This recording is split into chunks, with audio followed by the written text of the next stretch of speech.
What's happening, guys? We are heading into one of our food sources. We came a different route today just to make sure we didn't have anything to clean up, and sure enough we did. Had a hardwood fall down on this trail, and want to get this cleaned up because this is a main trail these deer use. Check this out. Lots of traffic through here.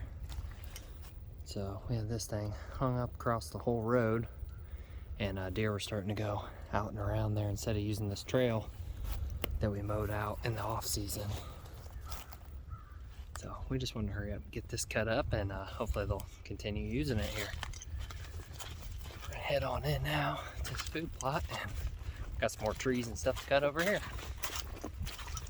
Alright guys, if you watched last week's episode, you know that we were discussing opening the canopy up to encourage new growth in your food plots, especially those timber plots that probably have a lot of hardwoods, a lot of shrubs, and they get really shady. So today we're going to be discussing how to enhance the edge of it, creating more bedding cover, side cover, in relation to where your deer stand is.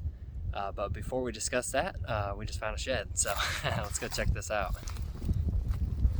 So I was walking this hillside. This is the area we're going to be discussing today about enhancing edge, enhancing bedding cover. As I was walking around over here, I saw a rub and thought, well, might as well just go over, check this out, and sure enough, look at this little guy. He probably came over here, worked this, and dropped it off. So, first shed of the season, we're on the board. That's pretty fun, guys. So, we'll walk back over here and we'll show you what we're talking about as far as creating edge on this food plot and in relation to your deer stand, where you should be creating edge. Alright guys, so where should you be creating good edge, good side cover when it comes to your food sources? That's what we're going to be discussing right now. So last week we showed you the east side of this food plot, and on the east side of this food source is where the majority of the bedding cover is, and we don't access through this side. We give this 100% of the time to the deer, and that's what creates a good spot. That's what creates a low pressure hunting situation, and it encourages them to go out into this food source. If you look here again, same thing we were discussing last week. So we got this bare hillside here. We're hinge cutting trees. We're trying to open the canopy, promote herbaceous growth as well as woody browse. Also, what we're trying to do is we're trying to create the bedding as far away from my deer stand as I can get it on this food plot. I don't want to be hinge cutting and making pockets and encouraging really good side cover right next to my box blind down there, because I don't want deer bedding down as I'm accessing. For that stand location, I access from the west. I cross a creek, climb right up in the box blind, low pressure but high odds, because they bed back on this hillside here in this thick cover during October and November. Now, like we said, December, January, it does get pretty thin in here, but that's what we're working on right now. And I'll be able to climb up in my box blind. They'll bed down here. I can use the wind to my advantage, keep the windows closed. They come down this hill into this food plot here, and then guys, how it works is I made a pinched mowed trail right in front of the box blind. They like to travel down this hillside here and right out into this food plot, which is what we're still working on.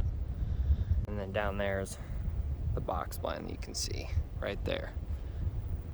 So we're going to set up a mock scrape, probably a watering hole.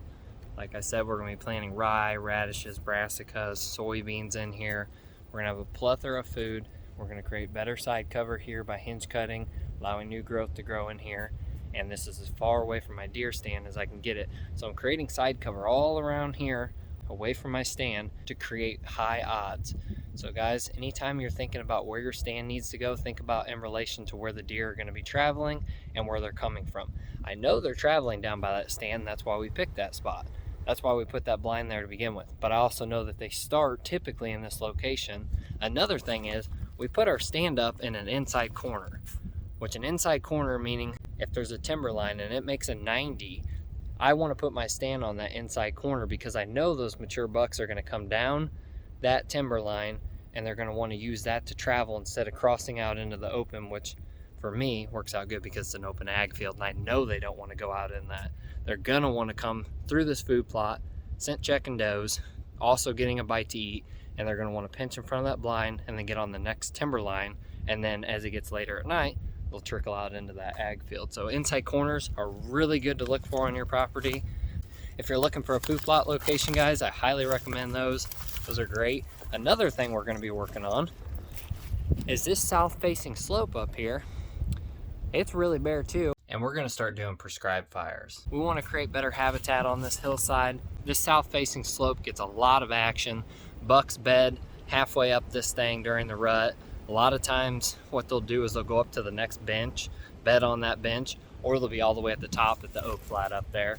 And by not having a food source up there and forcing them to come down in this food plot, what I've done up there is create good hunting opportunities, because now they're transitioning through that area, but I know they're gonna have to come down here to get into food.